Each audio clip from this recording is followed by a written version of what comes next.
السلام علیکم۔ آج اتوار ہے 17 اگست سال 2025 عیسوی بمطابق 22 صفر المظفر سن 1447 ہجری۔ پیش ہے مقامی اخبارات سے لی ہوئی آج کی سرخیاں۔ آغاز میں نظر ڈالتے ہیں ان سرخیوں پر۔ کشتواڑ ثانیہ ملبے میں حائل بڑے پتھروں کو توڑنے کے لیے دھماکہ خیز مواد کا استعمال، بچاؤ کارروائیوں میں تیزی، اب تک 167 کو بچا لیا گیا، 82 ہونا لاپتہ، اموات کی تعداد بڑھنے کا خدشہ۔ لیفٹیننٹ گورنر کی سینئر حکام سے بات چیت، صورتحال کا جائزہ لیا، متاثرہ گھروں کی تعمیر نو کو یقینی بناؤں گا، متاثرین کی فوری امداد اور بلا تعطل ضروری سامان فراہم کرنے کی ہدایت۔ وزیر اعلیٰ کا بادل پھٹنے سے متاثرہ کشتواڑ کا دورہ، راحت و باضابط کاری کے اقدامات کا اعلان، صورتحال کا جائزہ لیا، متاثرہ کنبوں کو فوری امداد اور طویل مدتی مدد کو یقین دہانی۔ باپ نے بیٹوں کی تلاش میں کئی افراد کی جان بچائی۔ ادھمپور سے تعلق رکھنے والا شخص 30 گھنٹے بعد ملبے سے زندہ برآمد۔ جموں و کشمیر میں موسم کا قہر، 12 برسوں میں 2863 آفات، 552 انسانی جانیں تلف، املاک کو نقصان۔ رپورٹ۔ موسم سے متعلق اس خبر کے ساتھ ہی آگے بڑھتے ہیں۔ 17 تا 19 اگست بارشوں کا امکان، کچھ مقامات پر تیز اور بھاری بارشیں متوقع، کہیں بادل پھٹنے اور سیلابی ریلیں آنے کے خطرات۔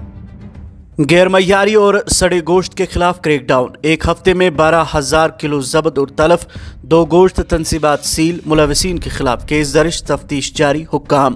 ناقابل استعمال و سڑے گوشت کی ضبطی کا اثر، کشمیر کے ریسٹورنٹوں میں سناٹا، کاروبار متاثر، 250 سے 300 کروڑ کا نقصان۔ چودھری ملازمین اپنے مستقبل کو لے کر متفکر۔ آئی جی پی کشمیر کی زیر صدارت میٹنگ، مجموعی سیکورٹی منظرنامے کا جائزہ، حفاظتی و انٹیلیجنس گرڈ کو مضبوط بنانے کی ہدایت۔ ڈیوٹی سے غیر حاضری پر میڈیکل آفیسر بانڈی پورہ میں معطل۔ ہندوارہ جی ایم سی کی منتقلی پر عوامی سطح پر بے چینی، سیاسی طوفان کا آغاز، بی جے پی کی بھوک ہڑتال کی وارننگ، نیشنل کانفرنس سے ارکان کا چودھری رمضان کے گھر کے سامنے دھرنا۔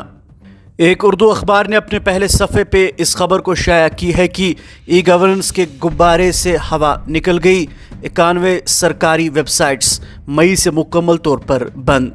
محکمہ فوڈ سیفٹی کو افرادی قوت کی کمی کا سامنا، فوڈ ٹیسٹنگ لیبارٹری ڈیلیگیٹ و جموں میں 50% اسامیاں خالی۔ آگے بڑھ کر نظر ڈالتے ہیں اخبارات میں شائع چند دیگر سرخیوں پر۔ بانڈی پورہ کی فضا سوگوار، نوجوان گھر کی آپ 10 روز قبل منگنی ہوئی تھی۔ بڑگام کا نوجوان 8 وتو میں فوت، دوستوں کے ساتھ سیر و تفریح کے لیے گیا تھا۔ پہلگام میں پھر رونے کے لوٹ آئی، سیاحوں کی چہل پہل، ہوٹلوں میں بھاری بکنگ۔ جنم اشٹمی کا تہوار جوش و خروش سے منایا گیا۔ سوگام لولاب میں کنویں میں گرنے سے شہری جاں بحق۔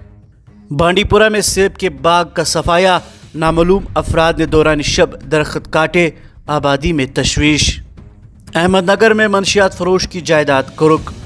کپوارہ اور ہندوارہ کے 80 طلبہ بھارت درشن کے لیے روانہ۔ مولانا رحمت اللہ قاسمی سے تعزیت پرسی کا سلسلہ جاری، محبوبہ مفتی میر وائز کشمیر، آغا حسن، اے آئی پی اور دیگر افراد کا اظہار رنج۔ سرکاری نوکری کے لیے سنہرا موقع، ایس بی آئی میں 6,589 اسامیاں پر ہوں گی، موبائل کاریں اور ٹی وی مہنگی ہونے کا امکان۔ چند قومی و بین الاقوامی سرخیاں سماعت فرمائیے۔ حکومت کی میک ان انڈیا پہل کا نتیجہ، الیکٹرانک اشیاء کی برآمدات میں 47% اضافہ، پیوش گوئل۔ شدید بارش سے ممبئی ایئرپورٹ پر پروازیں متاثر۔ دیواریہ جیل سے فرار قیدی سورت سے گرفتار۔ فتح شاہ درگاہ حادثہ، چھت گرنے سے 6 کی موت، نامعلوم افراد کے خلاف مقدمہ درج۔ کینیڈا میں جنگل کی آگ بجھانے کے دوران ہیلی کاپٹر گر کر تباہ۔ نائجیریا میں شدید بارشیں، 23 افراد ہلاک، 21 زخمی۔ اب آخر پر یہ سرخی سماعت فرمائیے کہ مغربی روس کی فیکٹری میں آگ، 5 ہلاک، 112 زخمی۔ یہ تھی مقامی اخبارات سے لی ہوئی آج کی سرخیاں۔